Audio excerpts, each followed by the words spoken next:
Anne-Charlotte. Un nom très français. Dobre, poďte ďalej. Ste videli všetci? Alors, en parfumerie, on fait souvent la comparaison avec le monde de la musique. Il y a beaucoup de similitudes. Ce que vous avez en face de vous, c'est en fait le bureau du maître parfumeur, que l'on appelle également un orgue, comme l'instrument.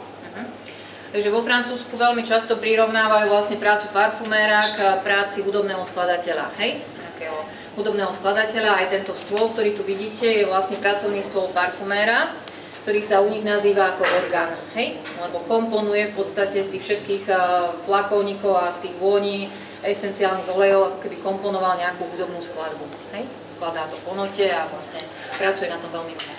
Okay? Alors d'ailleurs les essences, on les appelle également des notes, comme en musique. Quand on mélange les essences entre elles, elles créent des accords. Et puis les petits morceaux de papier qu'on utilise s'appellent des touches. Takže je to rovnaké ako pri tej hudobnej skladbe. Hej, keď komponuje hudobný skladateľ, tak tiež používa noty. Aj tu nazývajú vlastne tie ingrediencie, v podstate tie esenciálne oleje notami. Potom vytvorí nejaký akord, hej, z tých rôznych ingrediencií a tak ďalej. A aj pomocou tých malých papierikov, na ktorých to skúša, hej, potom vlastne ako keby komponoval nejakú novú hudobnú skladbu. Hej. Alors sachez que dans un parfum, même les formules les plus simples, il y aura toujours des mélanges. Au minimum une vingtaine d'essences différentes. Un parfum avec une seule essence, ça n'existe pas.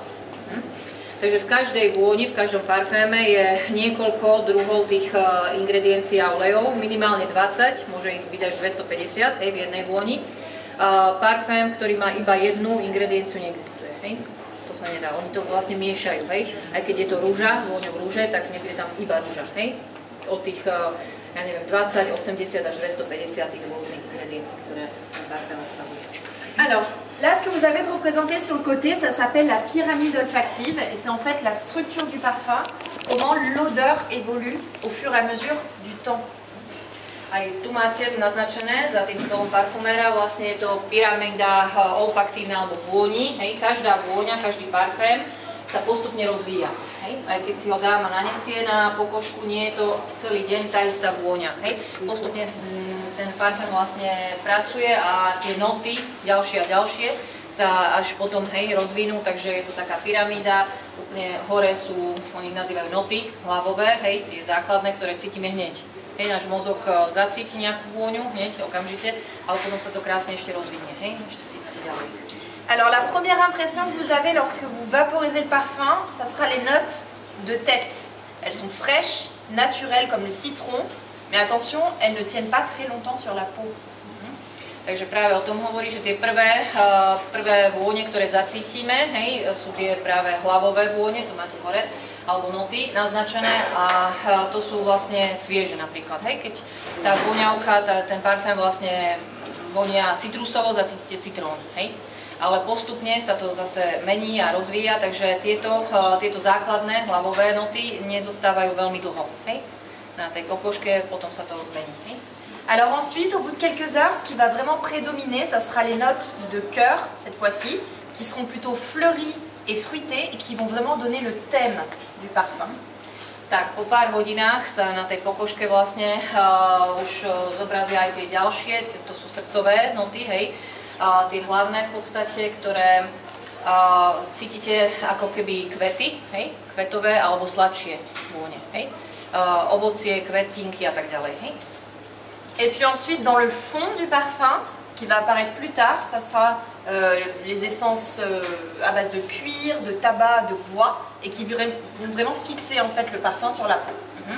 A ku koncu dňa, už po pár hodinách, naozaj cítite aj tie úplne základné noty, tie dole, báza alebo základné noty, ktoré v podstate sú buď to santalové drevo, hej, alebo nejaké koreniny, nejaké také ťažšie vône, ktoré ale zároveň ten parfém fixujú na pokožku. Oni nepoužívajú žiadne iné nejaké umelé fixátory, ale práve toto, hej, tie koreniny alebo to drevo, ktoré zafixuje tú vôňu a to spôsobí, že vlastne ten parfém sa vám rozvíja počas celého dňa a ku koncu dňa to má troška inú vôňu, hej, a cítite aj iné zložky toho parfému.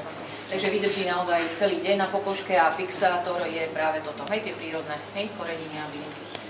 Alors du coup, quand vous choisissez un parfum, il y a trois choses qu'il faut faire. Déjà, dans un premier temps, prendre au moins 5 minutes, histoire de voir l'évolution. Ensuite, toujours bien essayer le parfum sur sa propre peau, parce qu'il peut réagir de façon différente. Et la dernière chose qui par contre là il ne faut pas faire, on évite de frotter, parce que sinon on casse les molécules et le parfum va virer. Takže základné pravidlá, hej, ktoré potrebujete vedieť, keď chcete nejaký parfém si vybrať, hej, a aj kúpiť, tak určite v podstate netreba to hneď voňať. Hej. Ako nastriekate si trošička na pokožku, nanesiete parfém, ale treba počkať aspoň pár minút, hej, hovorí 5 minút, lebo tá vôňa sa postupne rozvíja. Hej. Takže to je prvé pravidlo. Potom treba ho naniesť na pokožku najlepšie. Hej. My budeme voňať a skúšať aj na tých papierikoch.